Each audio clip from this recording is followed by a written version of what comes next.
Okay, so the topic that is this week's topic, which I have yet to post the videos for, but they should be posted soon, as in later tonight, is going to be geometry. So what I want to do today is show you a little bit about how we can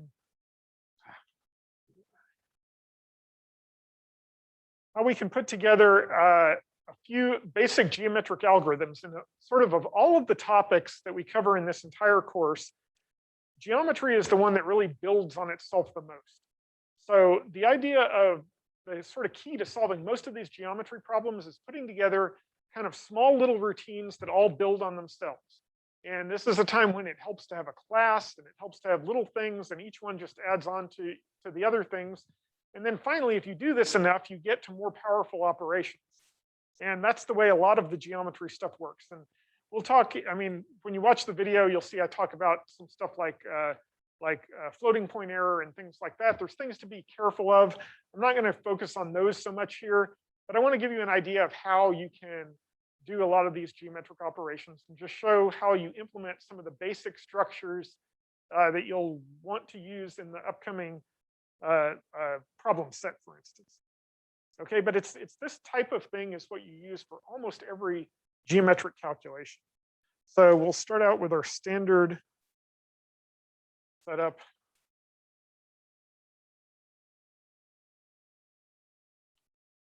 And I'll include math.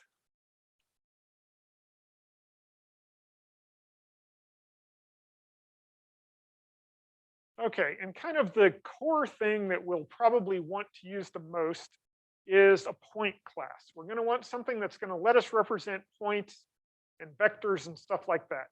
And pretty much all you need to represent a point or a vector are an x and a y coordinate in 2D. and 3D, you'd have x, y, and z. I'm going to do this just in 2D to keep it simple. But most of these things, if we want to extend them to 3D, it's actually not very much work. And it's pretty common to do. So we'll just create a class. I'll call it a 2D coordinate class, since we're going to use it for both points and vectors. And I'm going to keep track of an x coordinate that I initialize to 0, the y coordinate that I'll also initialize to 0. Okay, so there's our point that we have there. And I'm going to make my life easy and just make this public.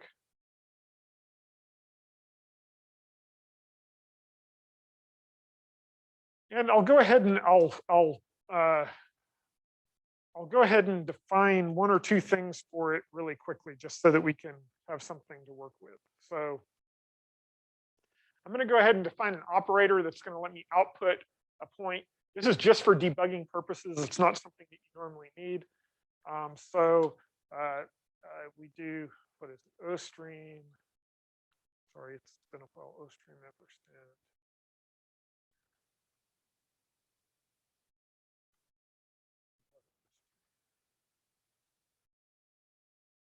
And so if we want to output a coordinate 2D, let's call this P, that's going to be our point. Then we would have OS. I hope I'm doing this right. We'd output, say, parenthesis, and then P dot X, and then comma space, P dot Y.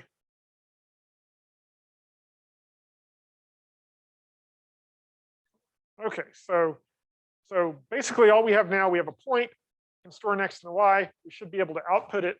So let's just write a routine here that gives us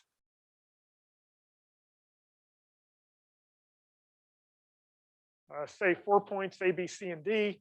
And I'm going to input A. And I'll just do, for now, I'll just do B and C. Okay, so we're going to read in points A, B, and C, and then let's go ahead and output them and say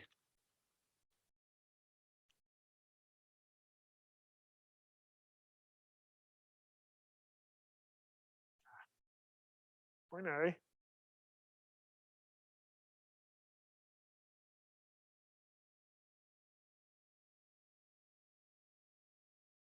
Okay, so test this out, just make sure I haven't made any mistakes so far, because it's very easy to make mistakes.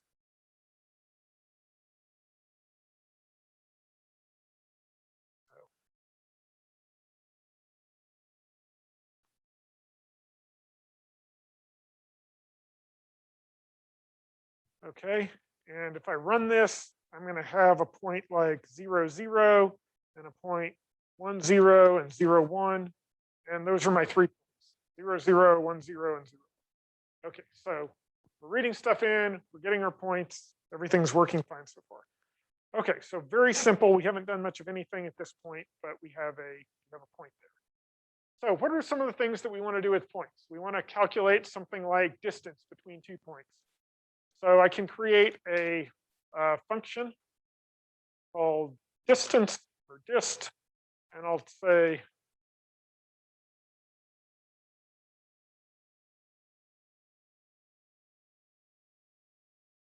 I'll bring in the points, I'll call them A and B, and I'm going to return the square root of A dot x minus B dot x times A dot x, B dot x. You could use the power function if you wanted to.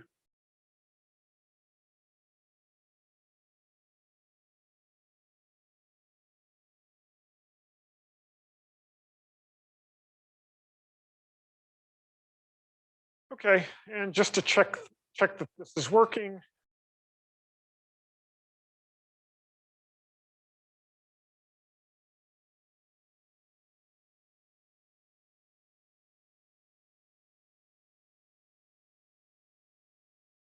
so we can calculate the distance from A to B and B to C, and maybe A to C. Okay, so let's test this out again. So if we did 0, 0, 1, 0, 0, 1, sure enough, the distance from A to B is 1, from A to C is 1, and between B and C, hypotenuse is square root of 2, which is 1.41. Okay, so we've got this routine. And now the whole idea here, pretty much everything that we're going to do is just adding on little chunks of code at a time like this. And and you can use this to build up to polygon classes. You can use this to build up to all sorts of fairly complex operations. The key is every single time you just add on 1 or 2 little things at a time.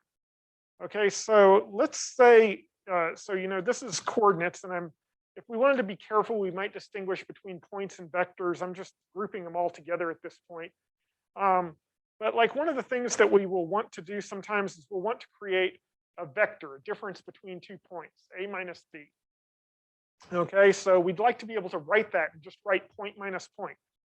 So we can define that. We can define a chord 2D. So it's going to return another coordinate 2D. So we take in 2 2D points. If we subtract them,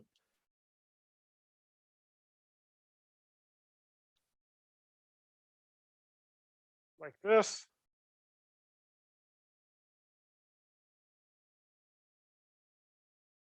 okay, we can define a subtraction operator. And so I'll create something called return. I'll set ret.x equals a.x minus b.x.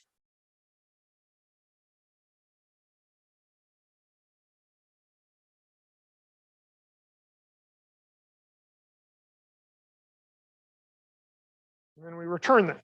Okay, so pretty straightforward. We define a minus operator that gives us a vector out of 2 points. Let's see, that's 6 lines. If I copy that, I can do the same thing here for plus if I want to, so that I can add a point in a vector. Just change those minuses to pluses. What are some of the other things I might want to do? I might want to multiply by a value. Okay, so if I want to multiply it, I want to get, so this would be multiply A times a double, say, A times a double B. So this would be times B.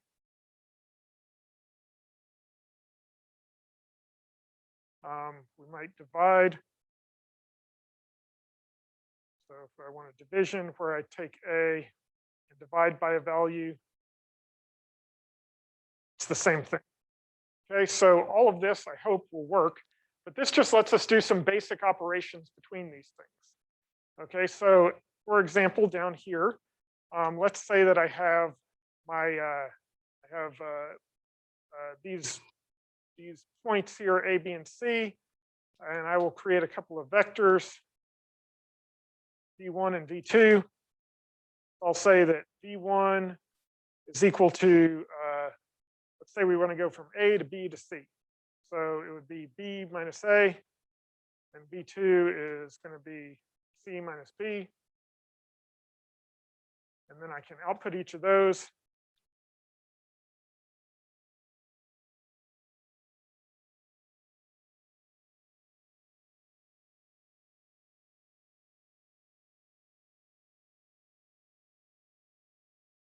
Okay, let's just see if this is working.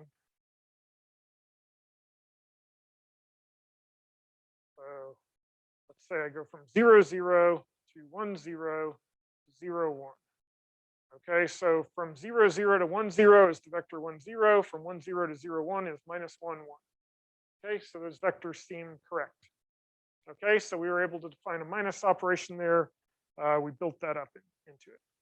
Now, some of the other things that we want to do with vectors. So one of the things that we like to do with a vector is we like to get its magnitude.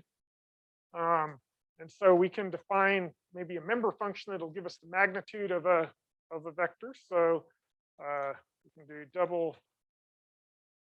I'll just call it magnitude. And that's just the square root of x times x plus y times y. Okay, and we might want to normalize the vector. So to normalize, we divide by a magnitude, right? That's how normalization works. So we could have something that says normalize, and this will normalize it in place. It'll actually change the thing. So to do that, say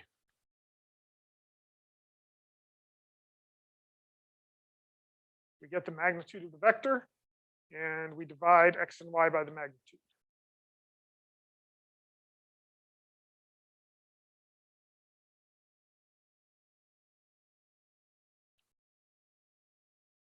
And I will say, I'm not going to focus on this sort of thing, but you do have to be careful when you do geometry to handle all the special cases, all the cases where something might be 0.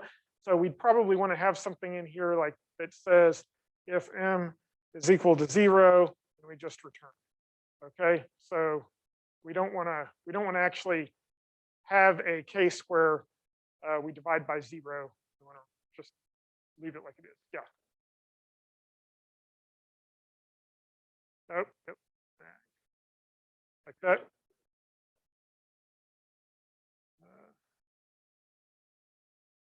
Yep. Thank you. There. And notice you need, yeah, actually that's important. I wouldn't want to call the magnitude function there because it changes. As soon as I change x, the magnitude has changed, right? And then that would mess up when I changed y. So I need to assign it to m and then divide both of them. Okay, but hopefully that works. So let's just test that out here.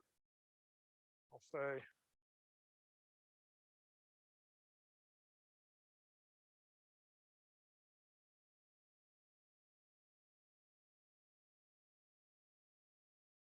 so I'll go ahead and put a blank line in normalizing.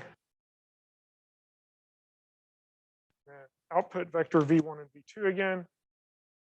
Except I've got to actually normalize them.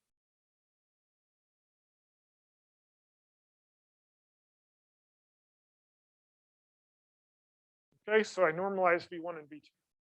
And then I'm going to output them. So let's try this again. So I have 0, 0, 1, 0, 0, 1.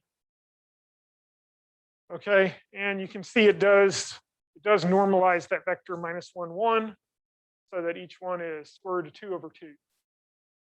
Okay, so the total length was square root of 2. Now it's normalize to that. Okay, so hopefully this is all making sense so far. So these are some basic operations. We're just doing distance. We've got some basic vector operations. So, so if we want to do some more interesting geometry things, we need to start looking at stuff like angles, areas, and that sort of thing. So let's take a look at, actually, let me see. Let me look at my notes and see if there's things I meant to talk about.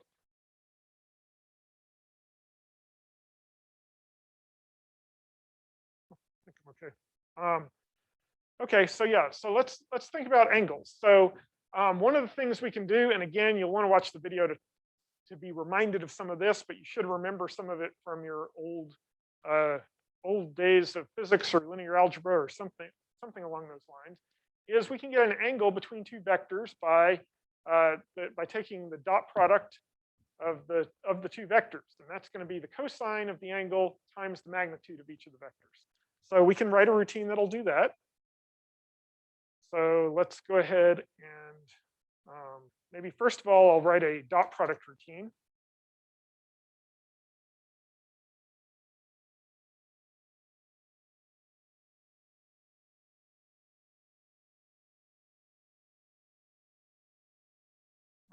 And by the way, I know some people, like when people are actually putting together libraries like this, like good ones, they'll define operators and they'll inline stuff and they'll make things constants and pass by constant reference and all sorts of things. I'm skipping over here, but this is just to show you how it would work. So in this case, we can return a dot x and b dot x plus a dot y times b dot y. Okay, so that's the dot product of two vectors. You multiply the x components, you multiply the y components, you return it. Okay, the way you can get the angle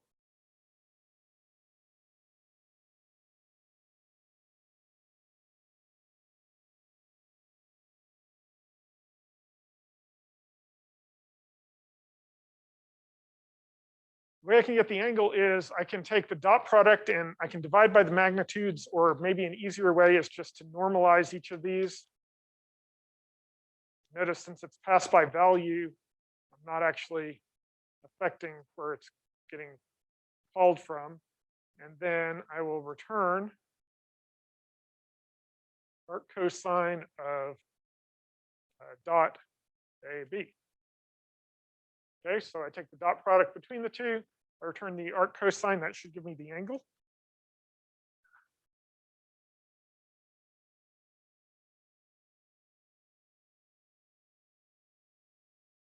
So maybe before I normalize everything, let's go back here and let's output, say, the angle between them.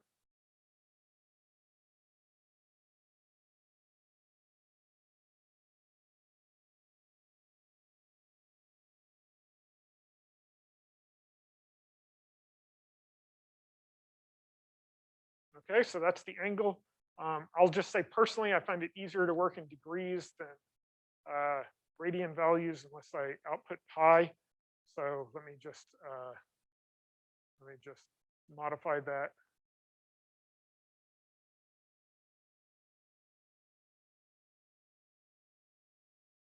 So let's see, to convert it, I divide by 3.14159.265 and multiply times 180.0. And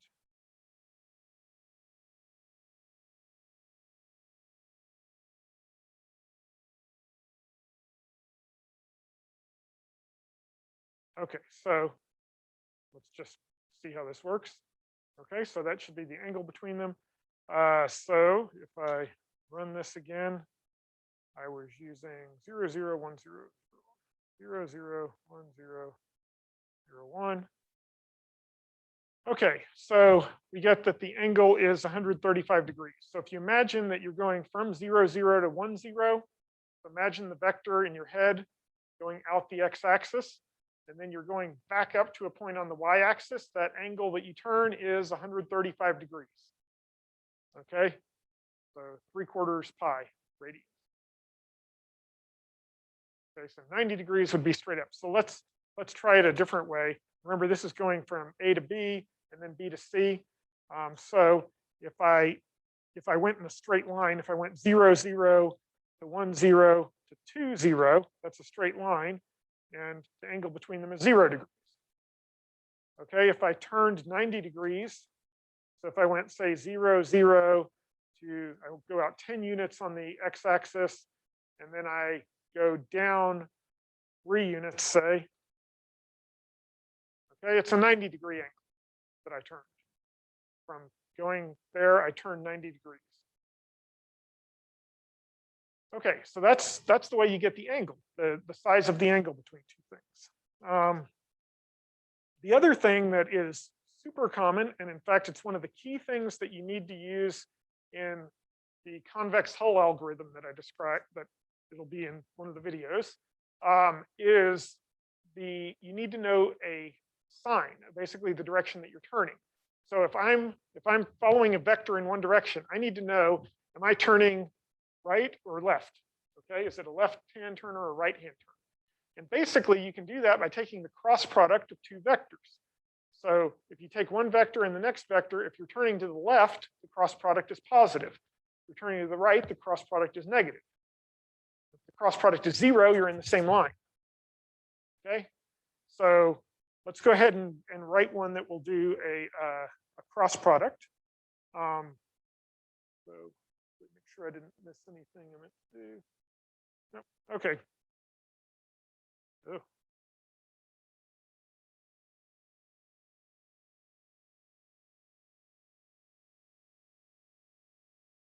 So we'll call a cross product, and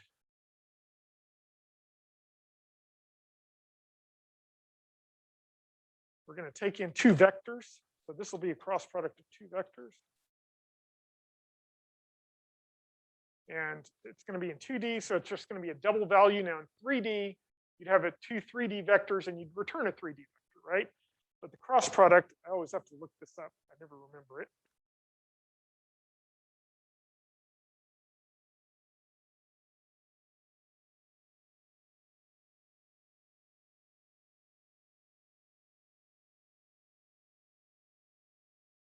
Okay, so that's the definition of cross product. So we have two vectors, it'll be there. And that'll tell us again, remember that the value will be negative if you're going to the right and positive if you're going to the left.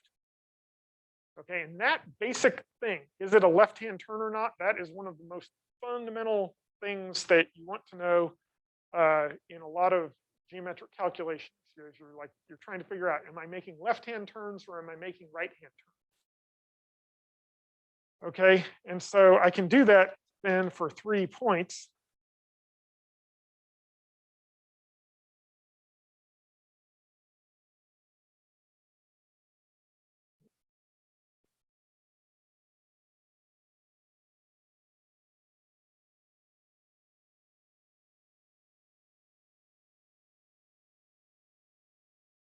Okay, so the idea being, if I'm given 3 points in a row, like A to B to C, I want to know, as I go from A to B and then from B to C, am I turning to the left or am I turning to the right? And so the way I can do that is I can form two vectors, V1 and V2. I can let V1 be B minus A, and I can let V2 be C minus B. So those are the two vectors there.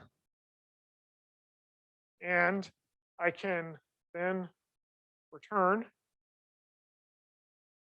cross product of those two vectors. Okay, and so that's like taking points A to B to C. Okay, so let's look at cross products here. And yeah, that's good enough. We'll leave it like that.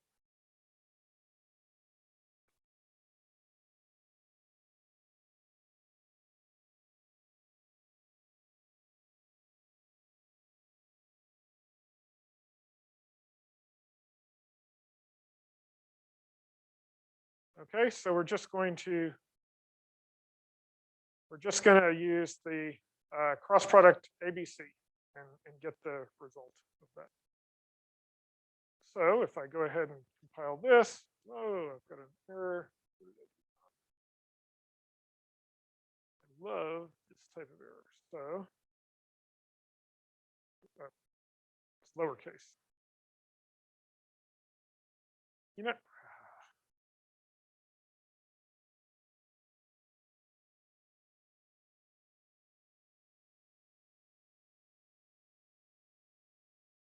that was.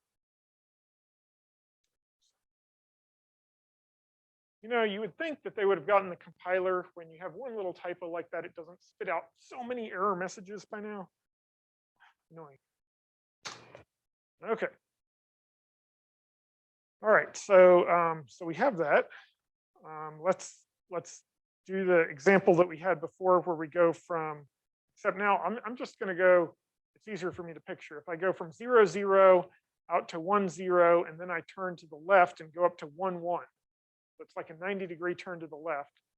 So 90 degrees to the left. Because it was to the left, notice that the value that I get for the cross product is positive. It's 1 in this case.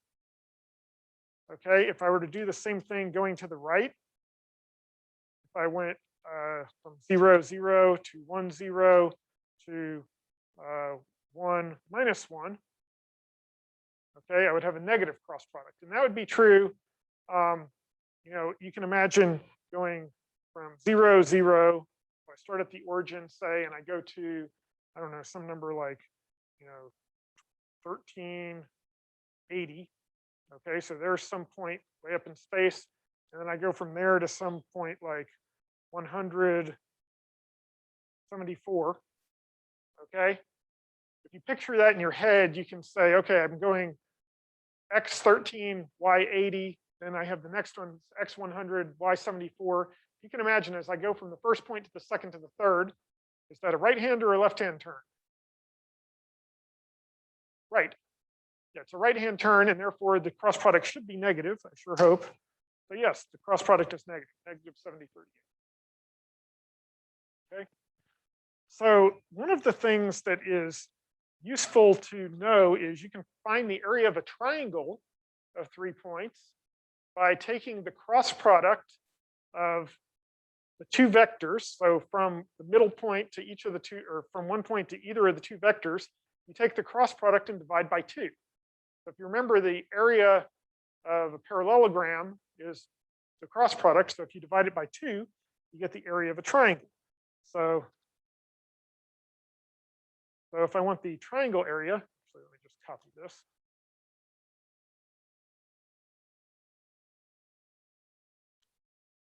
Okay, if I want the area of a triangle, I can just take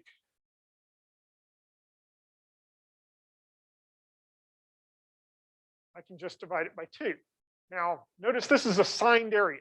So it's going to tell me, am I going counter? Some will be negative, some will be positive. If you always want the area to be positive, you need to put in an absolute value in there.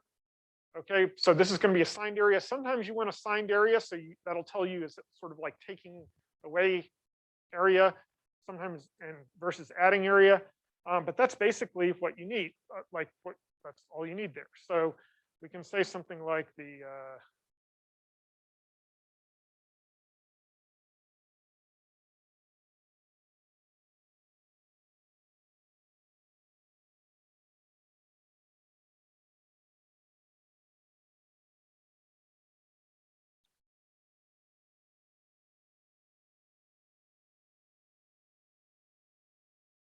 okay. So if I run this again and I have something like, it's easy for me to think of one of them being 0. I should do some other ones just so you can see it. But let's say we go out to 10 and we go up 20.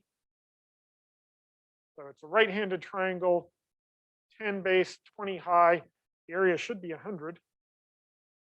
Yep, the area is 100. Okay. So 0 to 0, 0 to 10, 0. It's like the base of 10. Then I would go straight up from there, 20 units.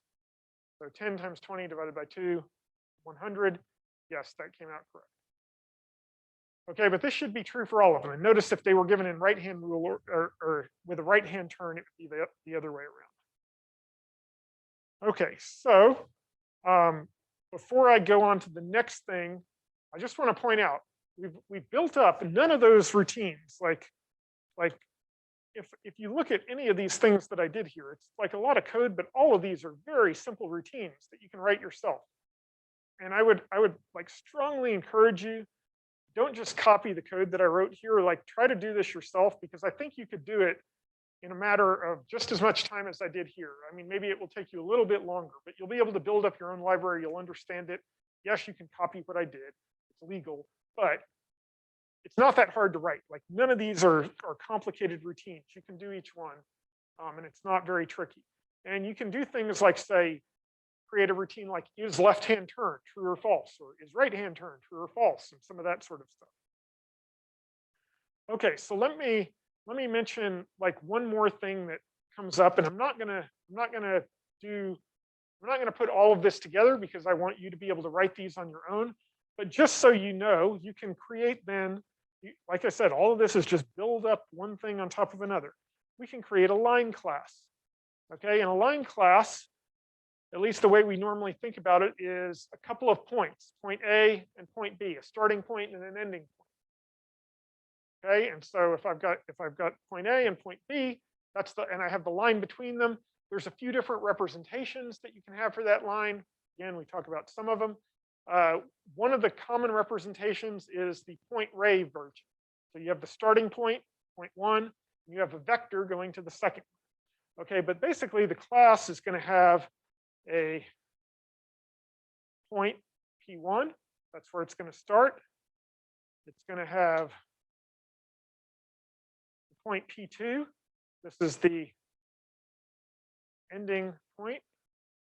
Okay.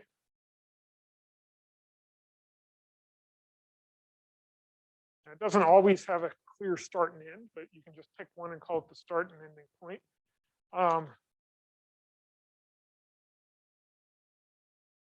V is going to be a vector that like points from P1 to P2. And so if I want to create a constructor for this, I can have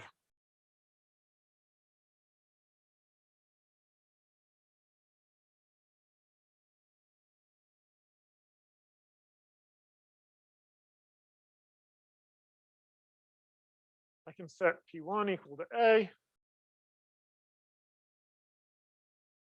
P2 equals B, and B is going to be P minus A. Okay, the vector from A to B. And there's times that you want to use P1 and V, and there's times that you want to use P1 and P2, and there's times that you might actually want the implicit formulation of the line, the infinite line that includes those 2 points.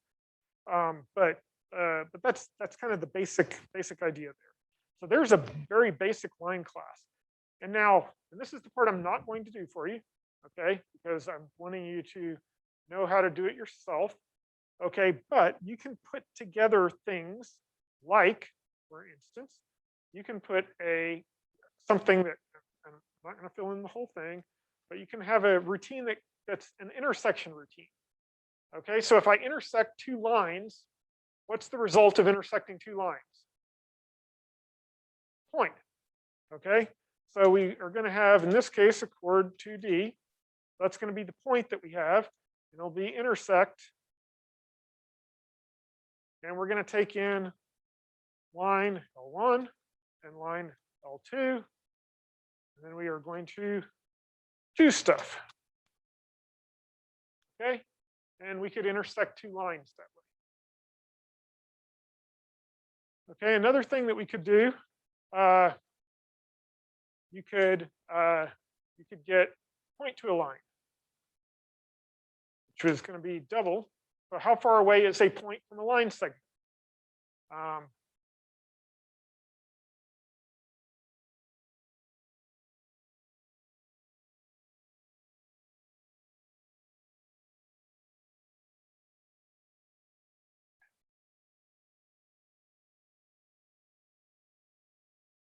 Okay, we could do stuff there. Okay, and that would let us take in a point and a line, and we could get the distance from the point to the line. And again, all of these are not that difficult to write. I actually coded them up before I came here just to see what they look like. Neither one is more than a few lines of code. like probably around 10 lines of code you can do each one. Okay, they're not complicated routines. You just build them up once you have everything else in place. Once you have the ability to do things like multiply and divide, and normalize, and take angles and dot products and all of that sort of stuff. Once you can do all of that sort of thing, then writing these more complicated routines becomes much easier. Okay, and then you can think of building that up if you wanted to into a polygon class. The polygon class, you would normally have like a series of vertices around it. If you want the area of a polygon, well, you can take the area of all of the triangles and just sum them up. You just sort of go through your list and you sum up the area of the individual triangles. Now you have a polygon area. Okay, and a lot of this stuff will extend to 3D. Some of it's a little bit different in 3D. Like the notion of a left or right hand turn doesn't make as much sense in 3D, right? If you remember your right hand rule, it's basically saying, is your cross product pointing in or out of the paper? You know, when you write the vectors, that's what that means. And in 3D, it's just another direction in 3D space. Okay, so you don't have left and right notion, but just about everything else, you have the same notion, including intersections or finding the distance between two things. Intersecting two lines in general in 3D, lines don't intersect in general, but you can find the distance between two lines. Okay, so you can take the distance between two lines in 3D. Okay, so the point is build everything up and it will work from there. Okay, so I think I'm going to stop at that point because I want to leave parts of this for you to code up yourself.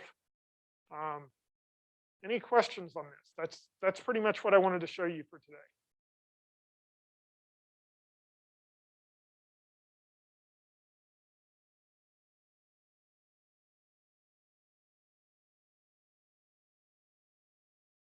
Nothing? Okay, super clear. Everyone feel like you could implement your own geometry libraries now?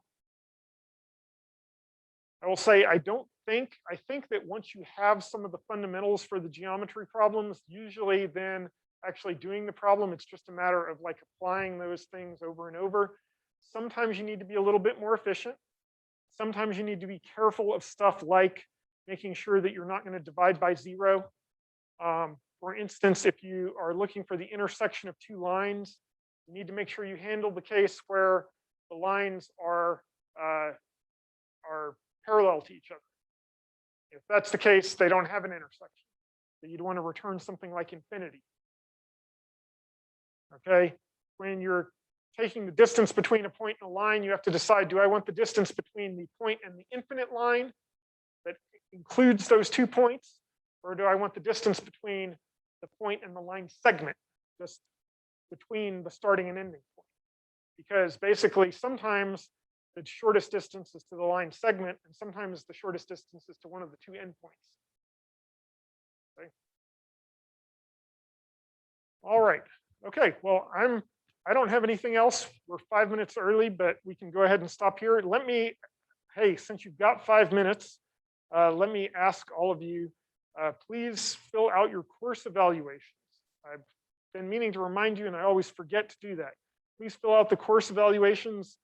It's really sad when we get like 10% response rates, because when only 10% of the class responds, it's very difficult for anyone to make anything out of it. So even if everyone is negative, people are like, well, that's just the 10% that didn't like the class, and the other 90% were fine with it. That's the assumption that people will make. And so if you have comments, good or bad, please put them in the course evaluation. I am likely to have a final thing after the whole course is over, totally separate from the official course evaluation, just to get feedback on things that worked and didn't work this semester. This has been new.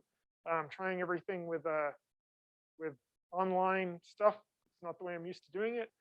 So we'll get some feedback about what worked and didn't work on that. But beyond that, please fill out the course evaluation, not just for my course, but for all of your courses. It's helpful. Okay.